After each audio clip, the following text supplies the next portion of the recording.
I first met him in the early 80s in a Chinatown of urban Java. He didn't want his real name or address revealed, so we called him DJ for Dynamo Jack. He was only a healer, he said, but he did direct a powerful energy generated from his own body into his patients. Sometimes he used the needles, sometimes just his hands. He called the energy Qi, and it was so strong that he usually needed a grounder to hold his patients' feet. For years we followed him around Java on his healing rounds, pleading to be allowed to film him, but he always refused, saying his powers resulted from a type of meditation with an ancient tradition of secrecy.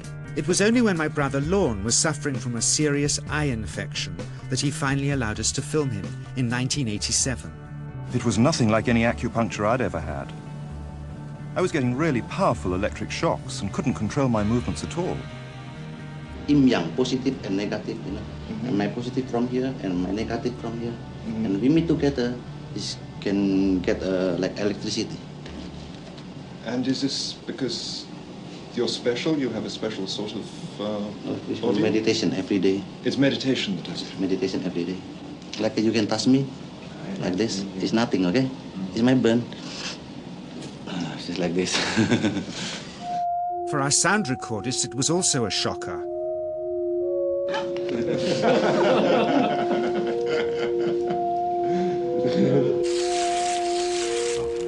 He then took our newspaper outside and showed us how Qi can also be used to set things on fire.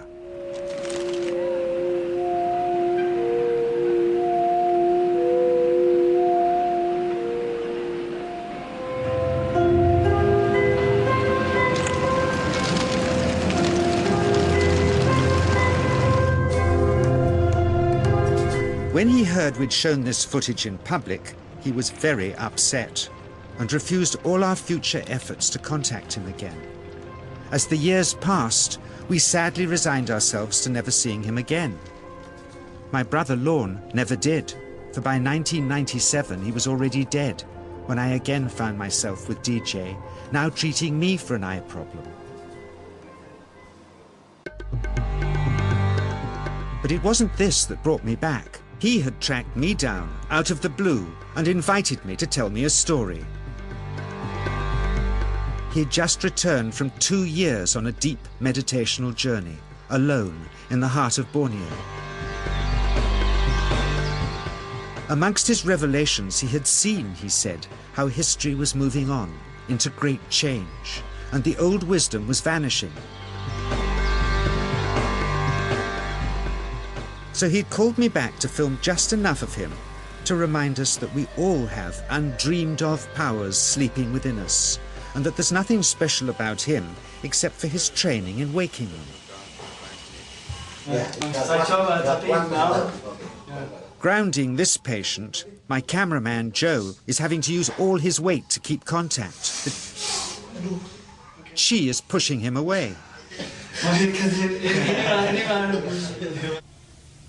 He seems able to control the amplitude of this Qi, like a dimmer switch, and it causes uncontrollable responses in the patients and their grounders. I can barely keep my hand on you. It wants to fly off. The electricity is so strong. This mother unwittingly grounds her child.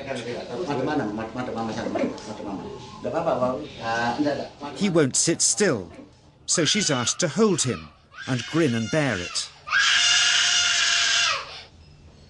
Sometimes signs of this passing energy can be seen in the transmitter too.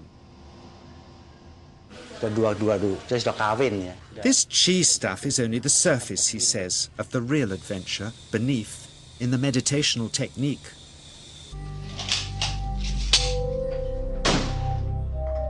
Projecting Qi from the palm of the hand can also be used to resist rifle pellets, he says.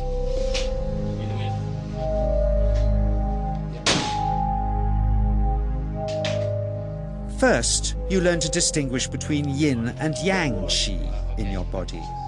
Then how to pool it in your navel chakra. Then how to project it, he says. And it's the proportionate mixture between yin and yang which accounts for different effects, like pulling or pushing objects or igniting them. Then he gets really strange. He says that mastering yin qi is the key to the spirit world. There's a long tradition of Indonesian krisis being possessed by spirits. So people bring him their krisis to see if they're duds. Here, he says, he doesn't manipulate matter by projecting mixtures of yin and yang qi. He merely creates a field of yin energy in which, he says, if there's a spirit, it can manifest itself.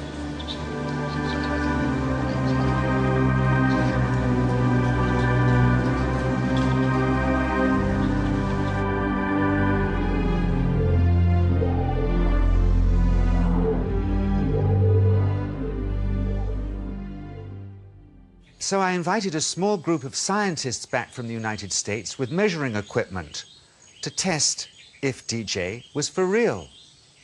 And if so, where might this energy belong on the electromagnetic spectrum? Catherine Cook, CEO of the Mind Science Foundation in Texas. Dr. Roger Nilsson, a Swedish medic and international racing sailor. Dr. Greg Simpson, a physicist from New York's Albert Einstein University, and Andreas Polak, one of DJ's Australian students. The visitors are confident they'll uncover him as a fraud in no time. Greg is the first guinea pig, and he's uncomfortable about showing that he can feel anything at all. Dr. Roger doesn't know what to expect.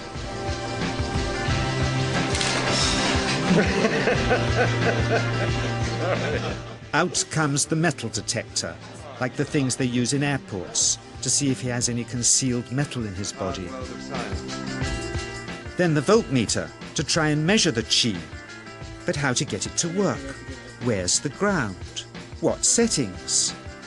DJ suggests that as his negative is his perineum, and his positive is his navel chakra, perhaps that's where the electrode should be attached. He doesn't stand on his dignity. He's eager to help, but still no readings. They're getting shocks off his arm, and now they're on the right settings, but the needle still isn't moving. DJ says it isn't electricity, it's qi. It's 1, 2, up. I feel it in my whole body. I feel it at 3, 0.3. I feel it in my legs. Shit. But suspecting there's some tricky setup on his premises they can't find, they insist we all go to a randomly chosen hotel room several miles away to see if he can light a light bulb with his fingers. It doesn't ground on the wall. So Greg holds and grounds one wire, while DJ pumps qi through the other. The bulbs are LEDs, light-emitting diodes, which ignite in different colors according to the intensity of current. Yes. On, off, on. Brilliant. Oh, you're blinking. Things were going well. DJ was enjoying it too, until he invited us all out to lunch at his local, where he tried to push a chopstick through the table. He couldn't get it through the formica surface, so he came up through an inch of wood from underneath.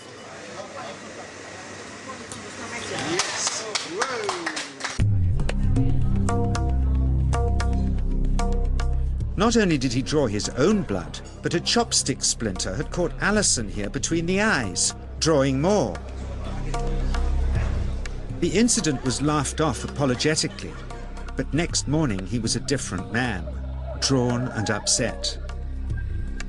He said he'd been visited all night by his long-dead master, raging that he'd broken the strict taboos of his sect, never to show off in public and never to cause harm or draw blood. He felt deeply chastised. All further testing and filming must end. Never again would he submit to public scrutiny, nor accept any new students. He would sink from sight and continue his healing in obscurity, as he had done since before we met him in the early 80s and had always told us was right.